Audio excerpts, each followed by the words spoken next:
Far away, in an ancient land of mystery, live the Gagudju people. They have lived in these lands, called Kakadu, for more than 40,000 years. The people are heir to the longest unbroken culture the world has ever known.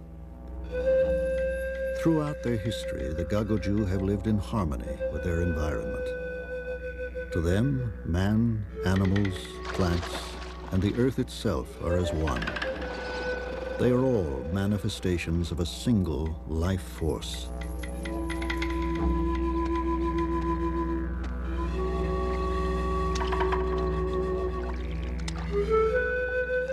To maintain their mystical union with nature, the people say they must look after the country. They do this through their art and many other subtle ways.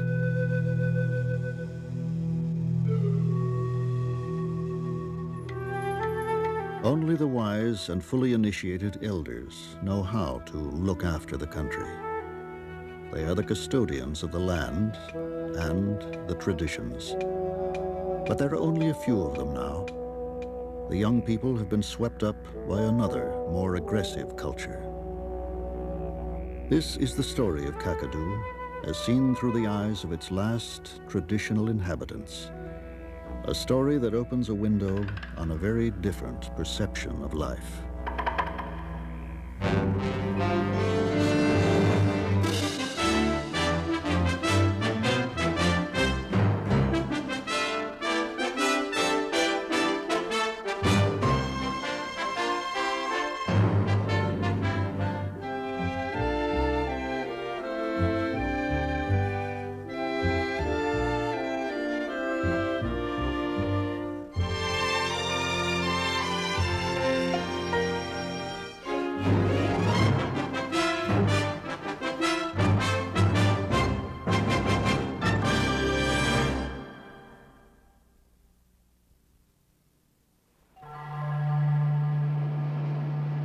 According to a group of Australian Aborigines called the Gagudju, the world always existed. But long ago, before the Dreamtime, it had no shape.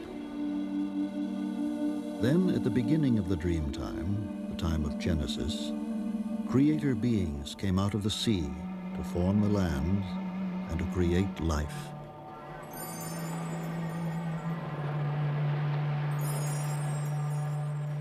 "200 years ago, all of Australia was occupied by Aborigines.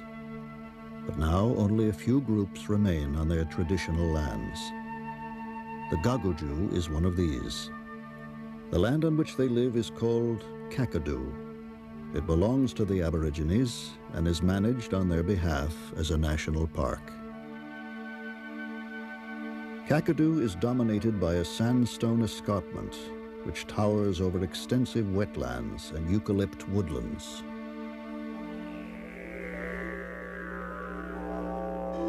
In the Dreamtime, when men could change into animals and animals into men, the creator beings gave shape to the land. When Ginga was a man, he was burned accidentally. To save himself, he rushed into the water and turned himself into a crocodile. To this day, his back is covered with blister-like lumps. Ginga then turned himself to stone, and all his nodules and lumps became part of the landscape. Snakes, using their powerful coils, made stone archways and great sweeps of hills.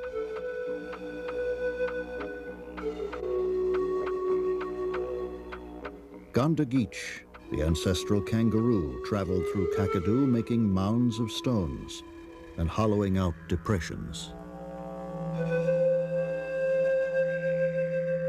The land so created was bountiful and provided the people with all their spiritual and material needs.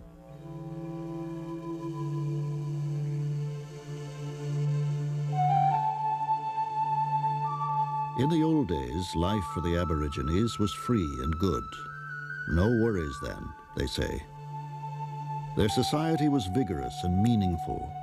the cohesion of its laws and traditions having been forged over a 40,000-year history. This was before the Balanda, the white people, came and disrupted their existence.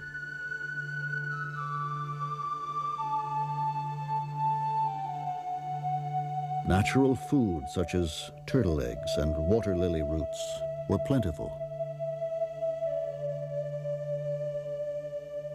Now the traditional lands are almost empty. Diseases from foreign places and other pressures have taken their toll. Few people still live in the wilds of Kakadu. But in the rock shelters where the Gagudju once lived, places that rang with their laughter and reverberated with the drone of didgeridoos, their culture lives on in luminous paintings of hunters, animals, and dangerous spirits.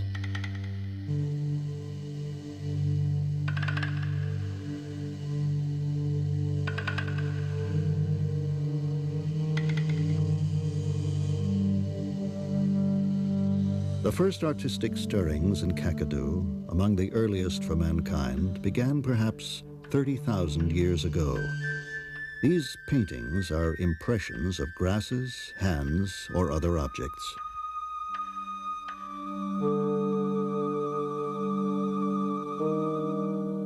Many thousands of years later, finely crafted paintings of animals first appeared. Kangaroos and crocodiles were painted larger than life.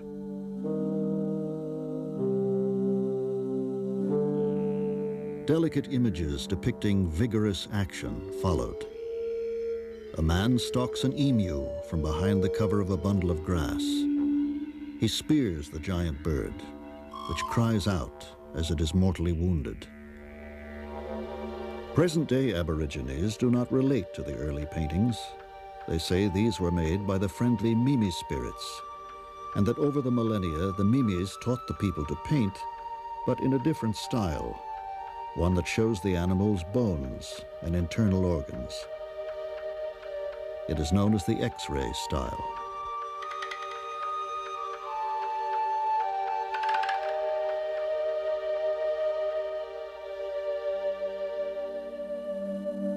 Many important images were painted by neither man nor spirit. They came into being when Dreamtime heroes placed themselves on the rocks. These apparitions contain the spirit and the power of the Dreamtime. By painting at these sacred places, the people could draw on the power of the Dreamtime and so ensure that life would continue in all its bounty and diversity. Extensive galleries were fashioned, where generations of artists painted layer upon layer of figures. Deep in the bush, they created some of the world's greatest art treasures.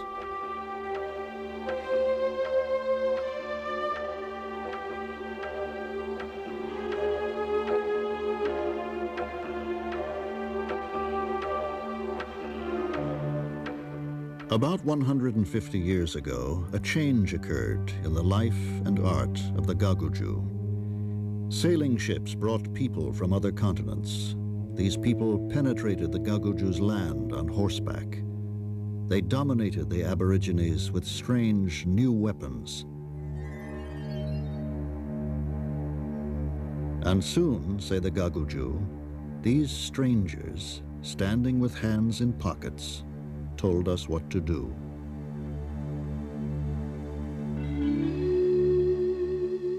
The last major rock art in Kakadu was painted in 1964 by a man called Najambolmi. It was a heroic, almost desperate effort to maintain the links with the power of the Dreamtime. A year after completing his masterwork, Najambolmi died. The power of the Dreamtime began to wane.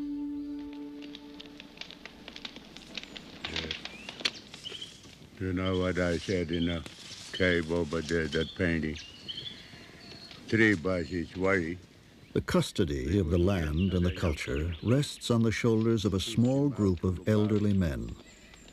They alone know the laws and traditions. None of this knowledge is written down, and it survives only in the minds of these few. They are the library of the Gagudju.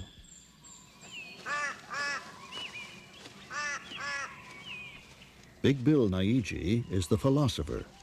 He is concerned with matters of the spirit and the totality of Aboriginal law.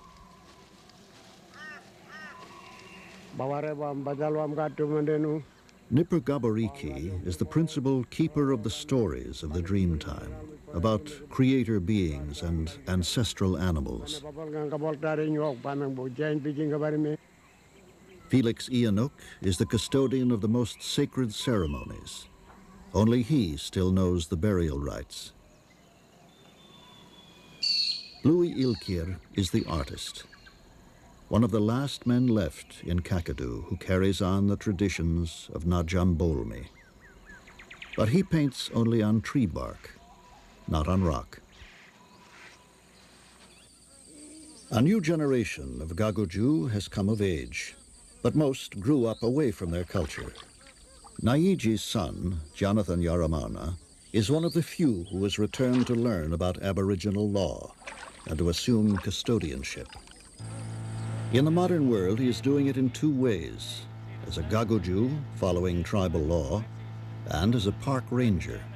It is an uneasy burden with which he is still learning to cope. The Gagudju have access to the artifacts of the technological age. But many, like Ilkir and his wife Alajingu, prefer to live in the bush in small family groups.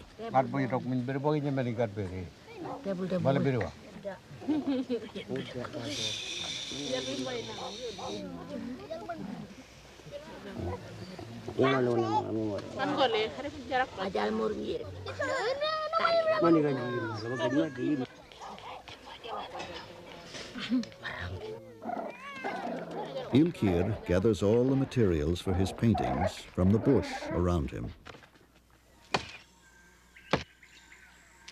In the age-old way, he cuts the bark off a tree to be used as his canvas.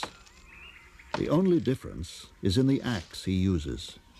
Its head is made of steel, where once it would have been made of stone.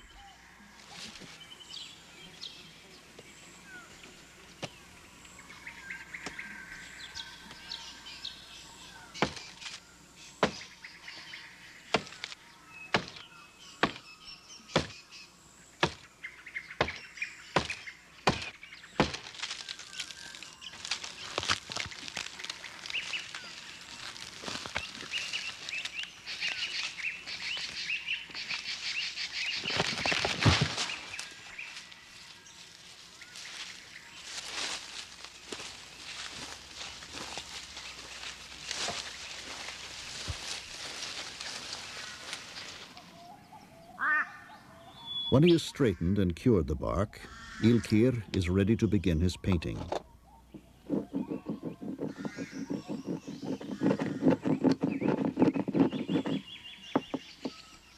First, he covers the entire surface with red ochre, which represents blood. This, in turn, is the symbol for life itself. The red background will give the subjects vitality.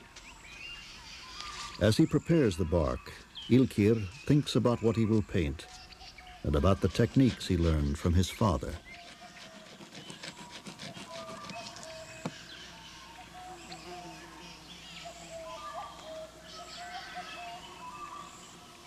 The very act of painting connects the artist with the powers of the Dreamtime.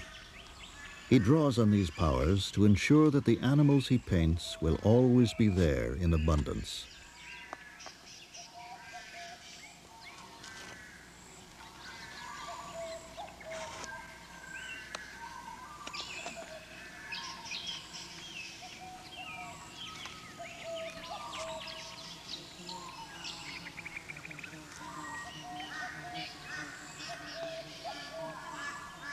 Dominating the composition is Ginga, the crocodile.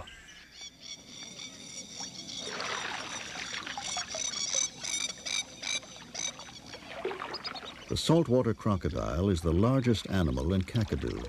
and the only really dangerous one. He is a man-eater.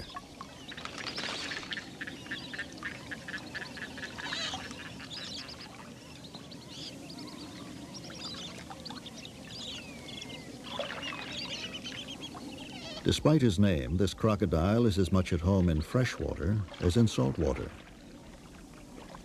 He is the scourge of the billabongs.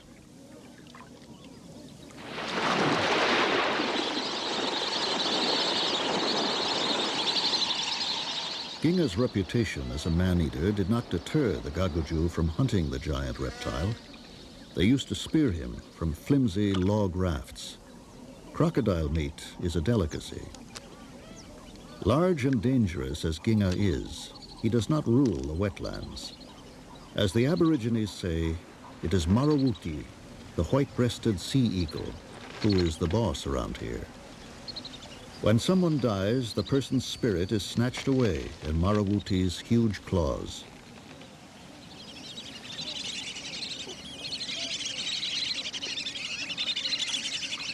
Marawuti's kingdom is one of the richest habitats, vibrant with life and drama.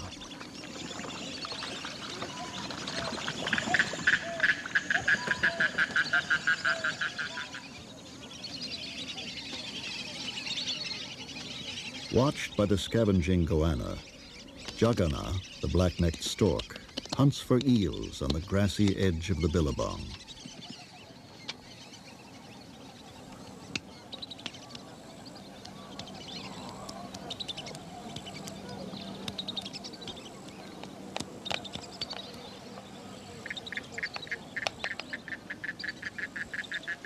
But for sheer hunting prowess, none can match Marawuti.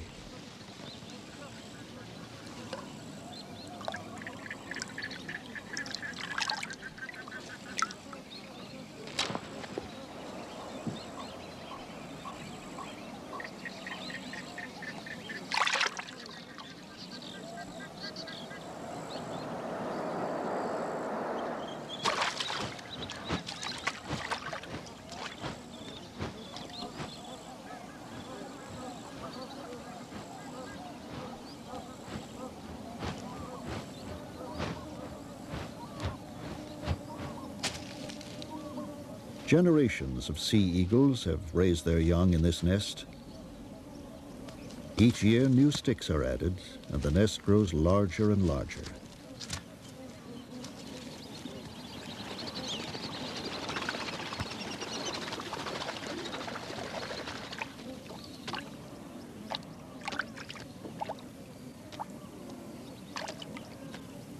Out in the billabong, among the floating leaves of the water lilies, lives the lotus bird.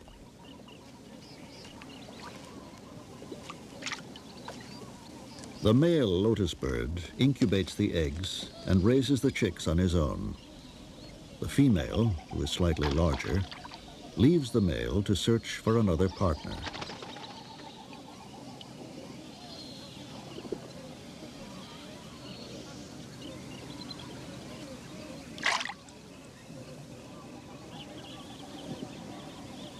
When the lotus bird glimpses Boloko, the water python, he is ready to defend his nest.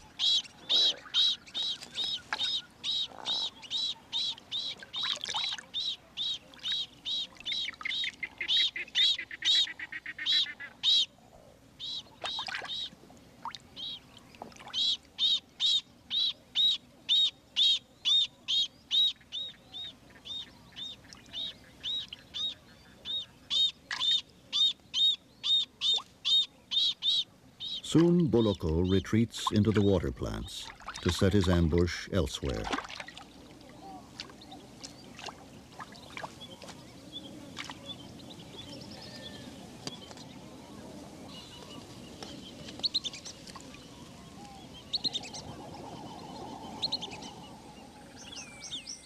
Four weeks after the last egg was laid, the chicks hatch.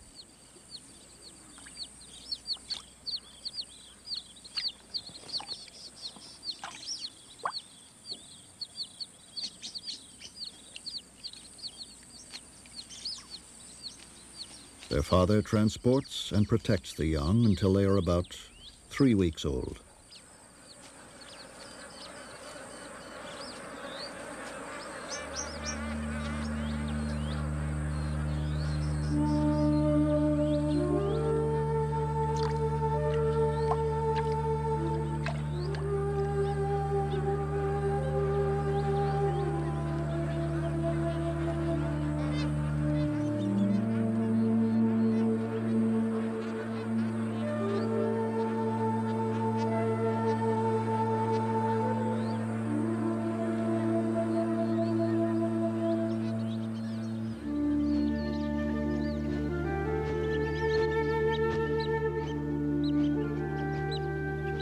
Marawuti's kingdom is not restricted to the billabongs and floodplain. He also hunts the waterholes along the escarpment. In search of fish below, he flies along a sacred rock face.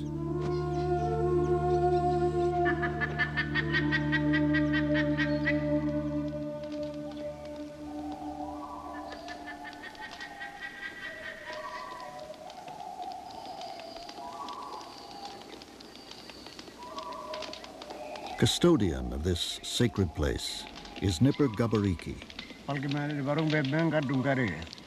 As a fully initiated Gagudju man, it is his duty to look after it. With him is Mini Gapindi.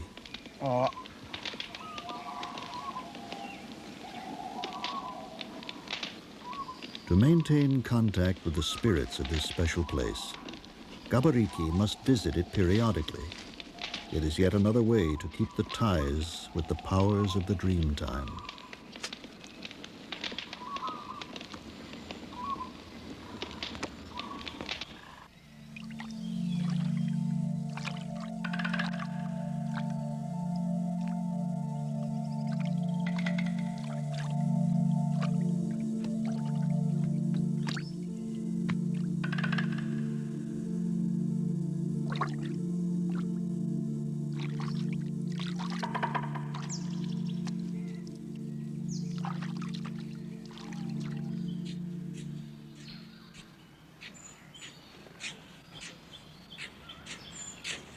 Mini Gapindi has set off in search of food.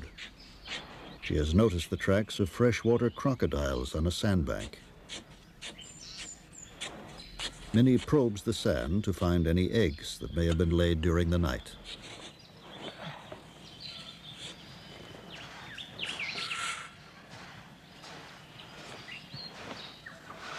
The Aborigines' knowledge of the country is so detailed, and the edible plants and animals are so plentiful, that only a few hours each day need be spent to find enough to eat.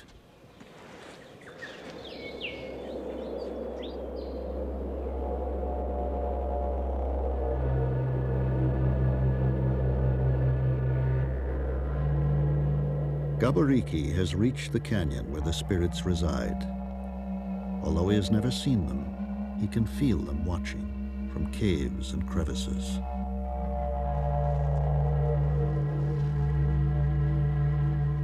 He announces his presence and asks permission to enter the canyon.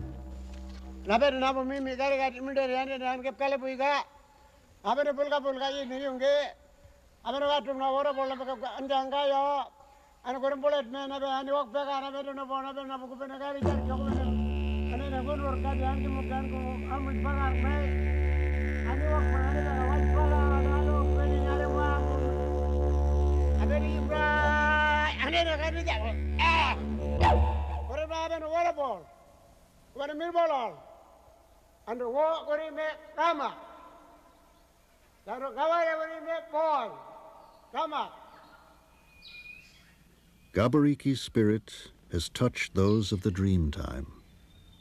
He reaffirms a 40,000-year continuity. Juwe, the great bowerbird, is somewhat sinister to the Gagudju. They call him a cheeky fellow who steals your bones. The bones and snail shells, which the male bird gathers from miles around, are decorations for his arena. He has built it to lure a female.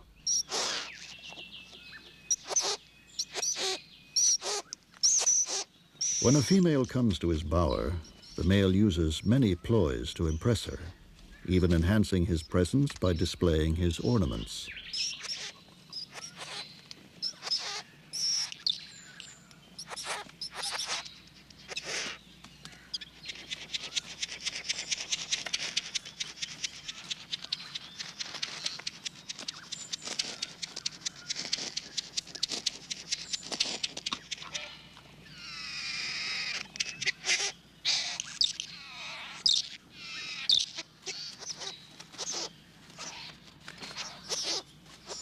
Jiwei's arena resembles the shelter the Gagudju build for initiation ceremonies.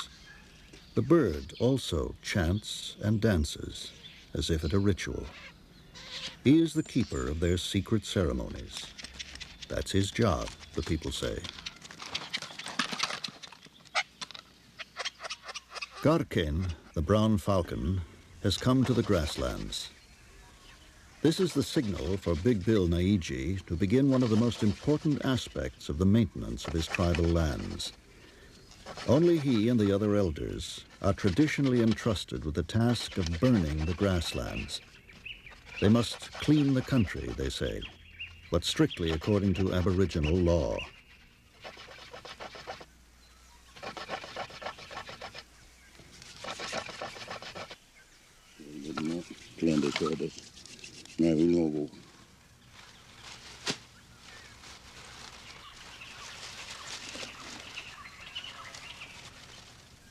I asked him about ahead. Bill's son, Jonathan Yaramana, has come to learn just how and when the fires may be lit.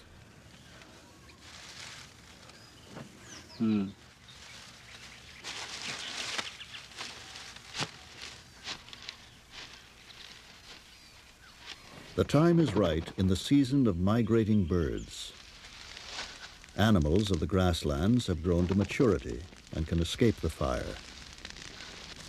Also, it is a comparatively cool time of year, and beneath the dry stalks there is still dampness. Fires will not rage out of control. The country will be cleansed, but not devastated.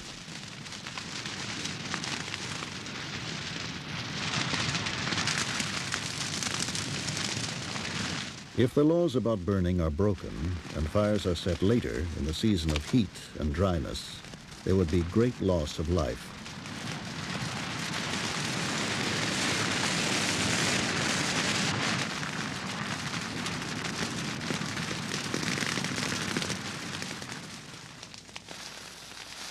The impenetrable grasses have gone.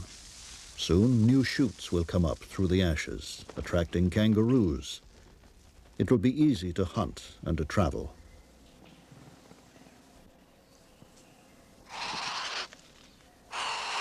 Jiwei has been unlucky. His laboriously built bower was destroyed in the fire.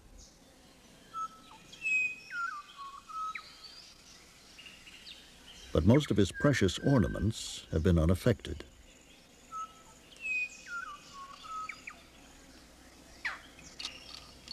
The day after the fire, he begins to rebuild.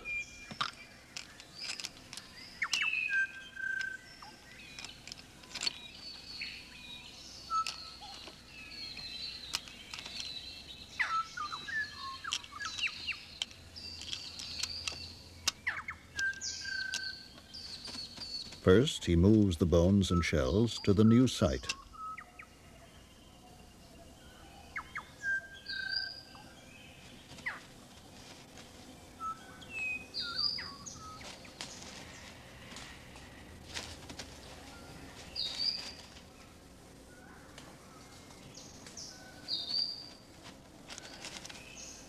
After putting down a mat of small sticks, he places the first uprights in position.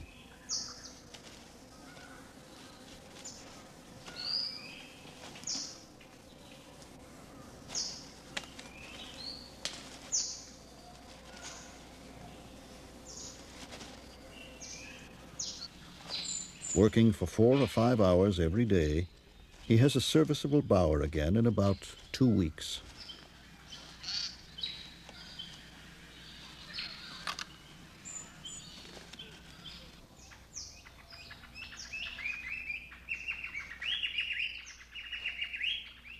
Gundamen, the frilled lizard, is an example to all who would disobey Aboriginal law. When he was a man, he was smooth and sleek. But at a sacred ceremony, Gundamen did not listen and performed the wrong rituals. The elders punished him by changing him into a lizard and said he would be thin with a funny-looking loose skin for all time. They said, "You spoiled the ceremony, and people will see you like that forever and ever."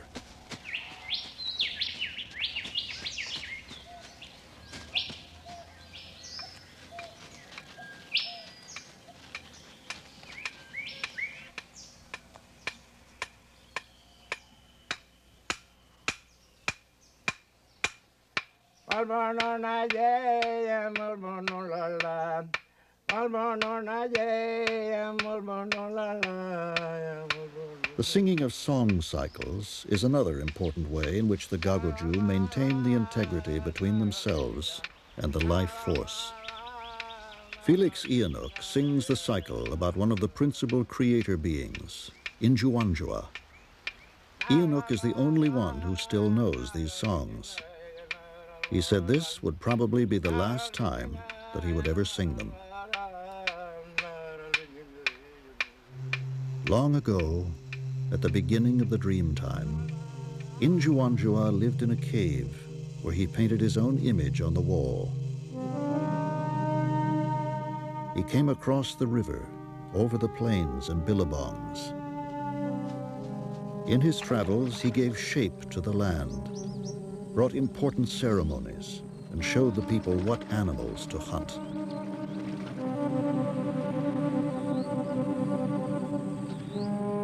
Enoch explains that Injuanjua eventually turned himself into stone. Take off his leg and sit down.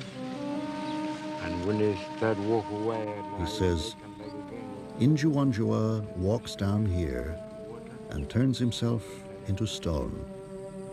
That stone there, that's Injuanjua. This rock is the embodiment of the creator being and is the focus of the life force.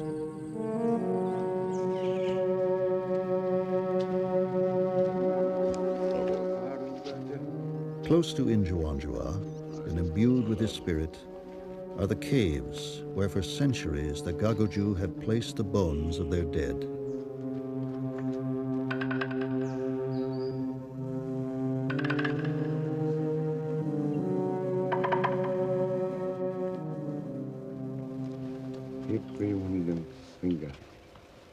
Come like that. Enoch is the only person who still knows the Gagudju's complete burial rites. He explains how the people painted themselves and then carried the bones of the dead to the caves. The two elders are filled with an ineffable sadness as they see their culture slip away. No newly initiated men are following behind them, You bring him up, and only the initiated can be told the secret rites. go up there. Take the bone, just put him in it. And they say, goodbye. I go home. Come back. Enoch says, sometimes I sit down and think about myself, and I cry before I go to sleep That's the end of the song. because I am very sorry nobody is coming after us. And when we die, Bill and me, they got to bring our bones right back here to this cave, so our spirit can join Injuanjua and our Dreamtime.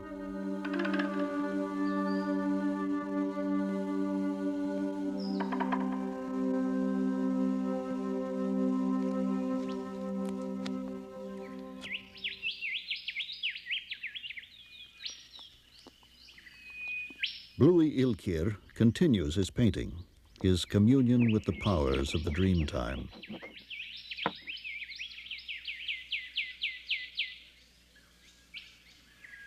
Kangaroos and wallabies are particularly important to the Aborigines. The giant ancestral kangaroo, similar to the one Ilkir is painting, made prominent landforms and gave the people important ceremonies.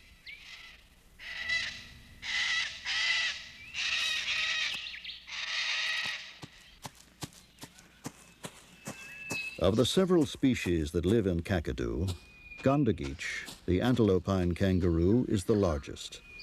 He is hunted for food, but only the older people can eat him. They say that if young people eat kangaroo meat, they will have bad dreams.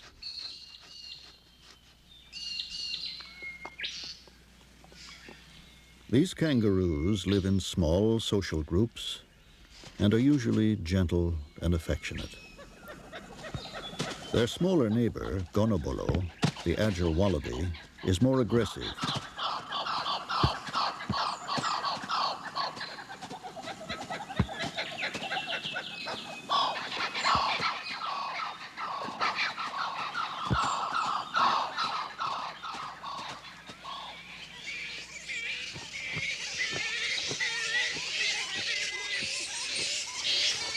Flying foxes are the largest of all the bats. During the day, they rest in colonies that may number more than 100,000 individuals. Most colonies are in trees standing in water. It is cooler there. Territorial squabbles are all sound and fury, and seldom result in injury.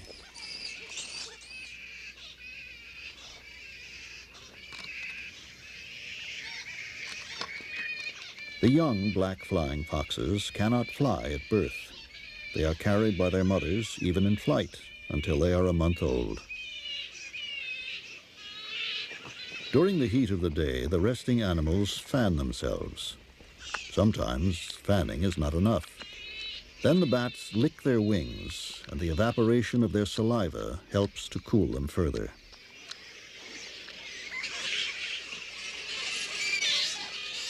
When they are ready to take off, they climb to the highest points in the roost trees.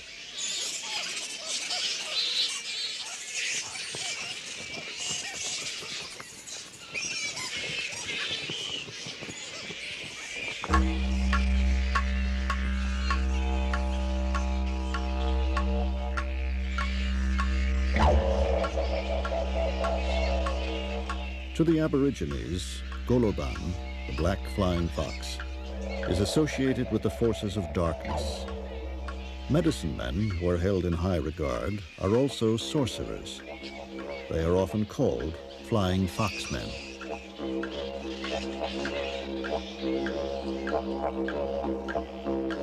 Darkness is the time when evil spirits come out from caves and hollow trees.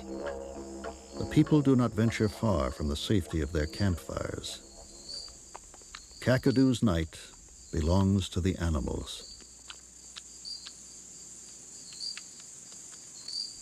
Lambulk, the sugar glider, has left her nest in a tree hollow.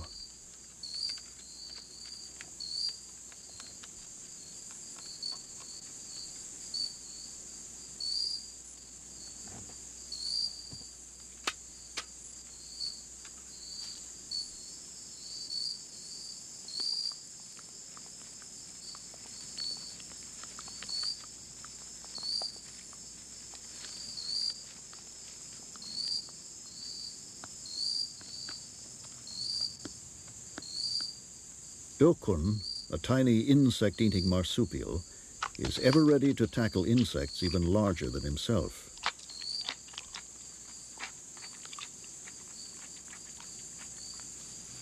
After being dormant for several weeks, Beck, the highly venomous death adder, finally sloughs its skin.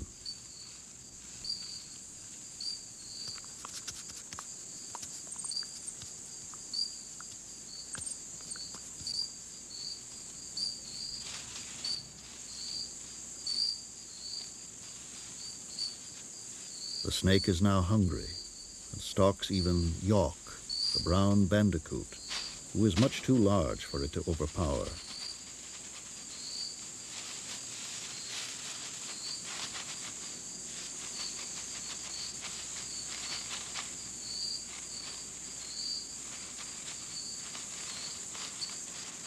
York, however, takes no chances and barricades himself in his nest of dry grass.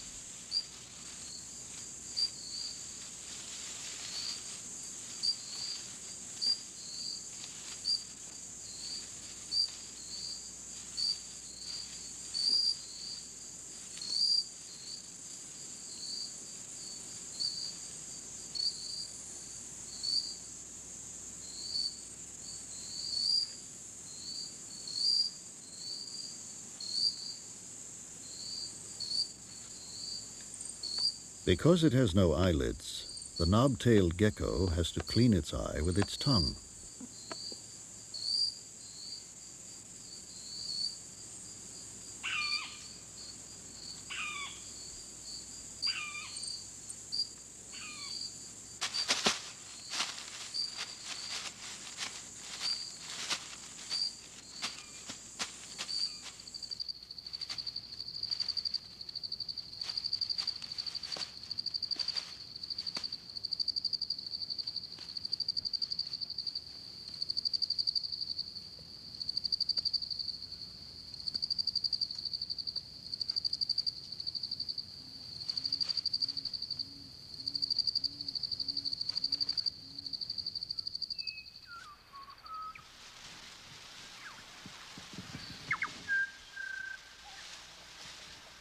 The night has been cool, and the kangaroos seek a sunny place to warm themselves.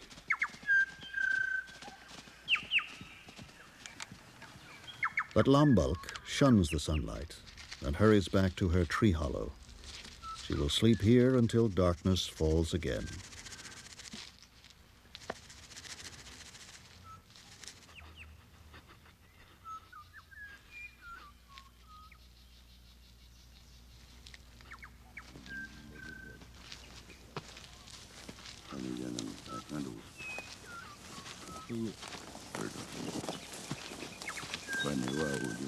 Whenever he has a spare moment, Jonathan Yaramana goes out to his ancestral lands to learn as much as he can from his father. Today, the two visit Hawk Dreaming, a sacred site where the spirit of Garkane, the brown falcon, resides. Bill has difficulty climbing the rock face. This may well be the last time he visits the spirit of Garkane. Bill explains the significance of Hawk Dreaming and shows Jonathan a hand stencil he made when he was about 8 years old and came here with his father. A hand stencil is a kind of signature laying claim to the site, but more in a spiritual than a physical sense.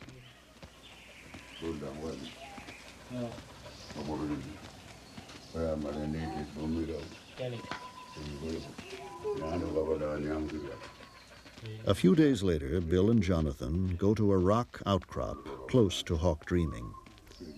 As a commitment to his Aboriginal heritage, Jonathan will put his hand stencil, his signature, on the rocks near Hawk Dreaming. Yeah.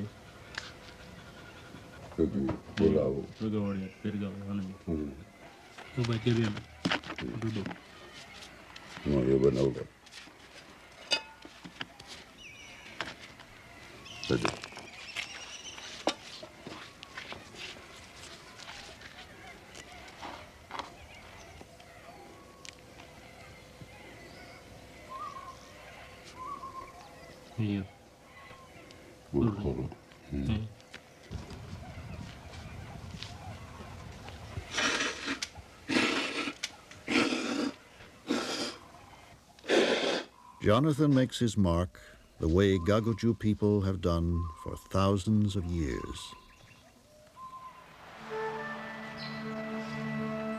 The spinifex grass on the rock plateau is dying off, heralding the season of hot winds. Waterfalls are no more than trickles.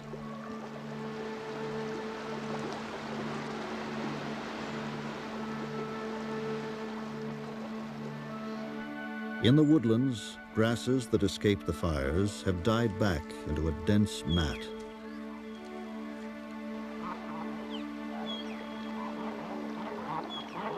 The floodplains are reduced to a series of turbid pools. The water turns hot under the burning sun. Barramundi and other fish lie dying in the shallows.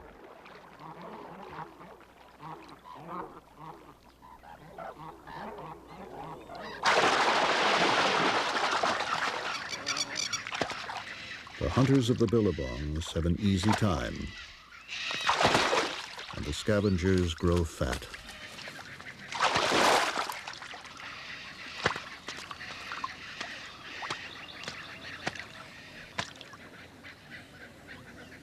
A goanna cannot make any impression on the scaly body of a huge barramundi.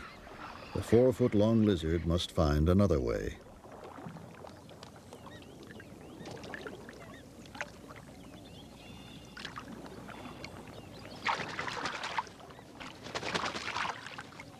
Marawuti, the sea eagle, is now able to snare much larger prey than usual. Whistling kites with their smaller beaks and talons cannot penetrate the scales of such a large fish. They wait for Marawuti to do that.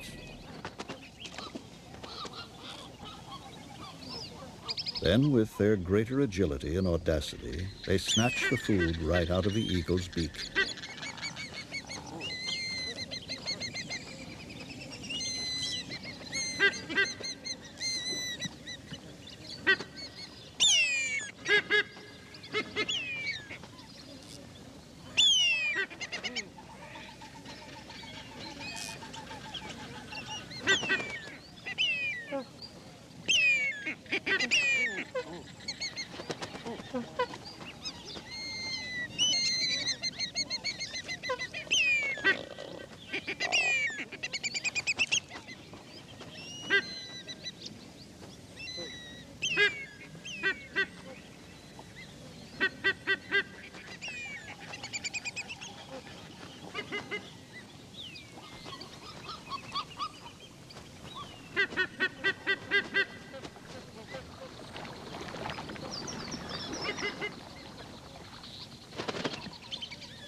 Every dry season, thousands of barramundi perish. In the past, Aboriginal artists, by painting barramundi, tapped the life essence of that species, and so they ensured that the fish's numbers would always be replenished. Bluey continues this timeless tradition. His work of art is now complete. He has drawn on the powers of the Dreamtime, and so the animals he painted will continue to flourish.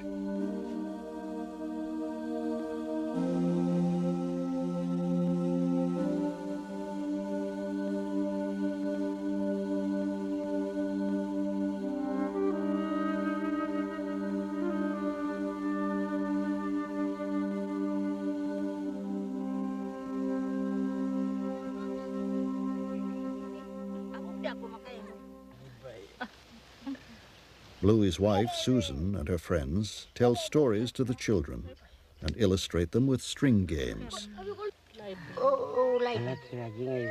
Susan makes a figure appropriate to the season. It represents lightning, and by the end of October, thunderstorms, forerunners of the wet season, are an almost daily occurrence.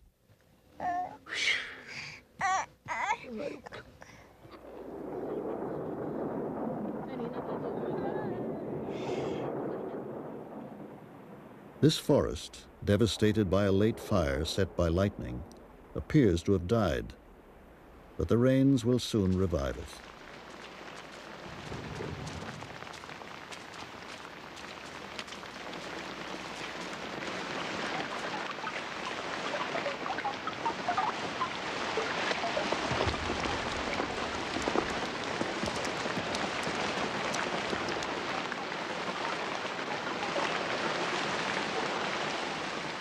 The lightning and thunder are brought by a fearful being called Namarkun.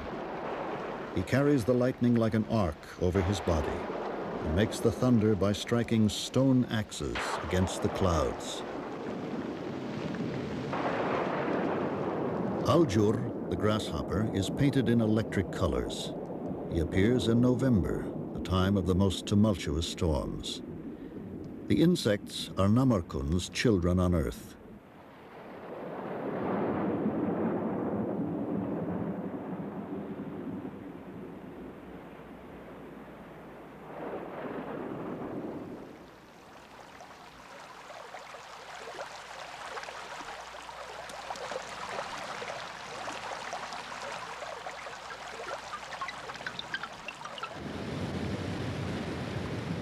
The fierce downpours soon replenish the land.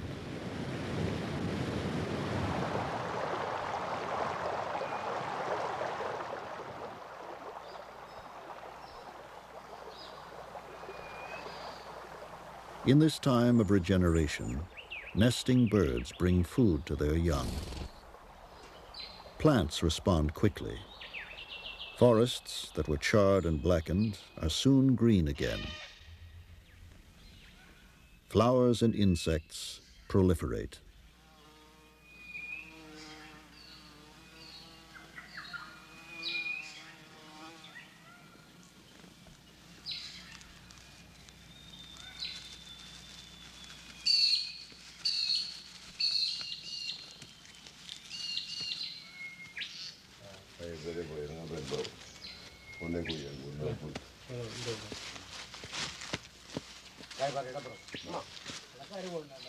To continue Jonathan's education into the traditional life of the Gagudju, Gabariki, Ilkir, and Jonathan's father, Naiji, take him to a remote but important place in Kakadu.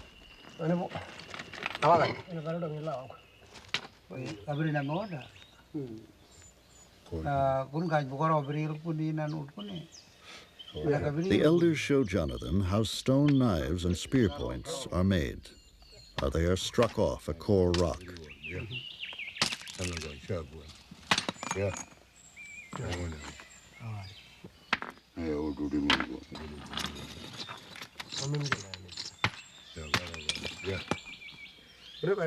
The stone knives are very sharp, and in the past were used in initiation ceremonies to pierce the nose and cut distinctive designs on shoulders and chests. A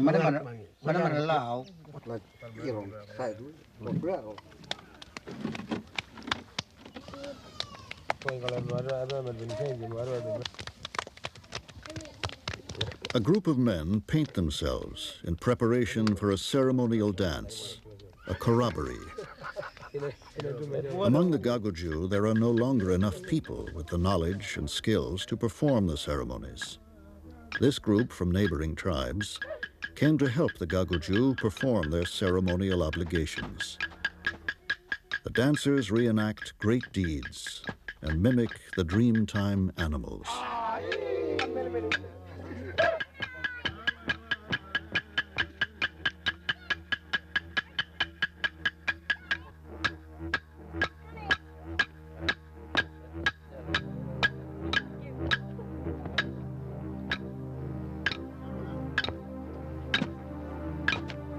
Through ceremony and compliance with their laws, the Gagudju ensure that their unity with all living things continues.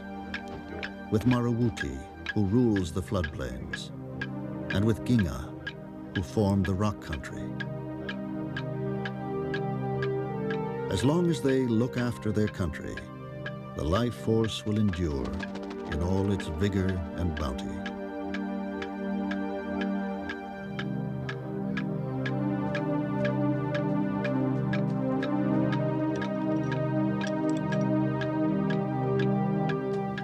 During their long history, the Gagudju have built no great monuments. But they have lived for more than 40,000 years in total harmony with their environment. They have not destroyed any land, nor diminished its spirit. That is their monument.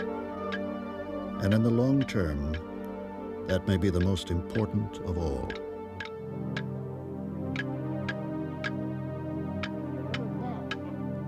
The last of the traditional Gagudju men know everything that remains of their ancient culture. Only they have this knowledge, and they are old now. To the traditional people, the loss of their culture means oblivion. Without their culture, their story, they may survive in the modern world, but there will be no more true Gagudju people.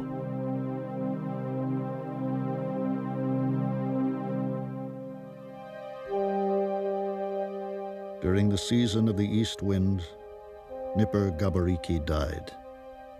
His spirit has gone back to his country.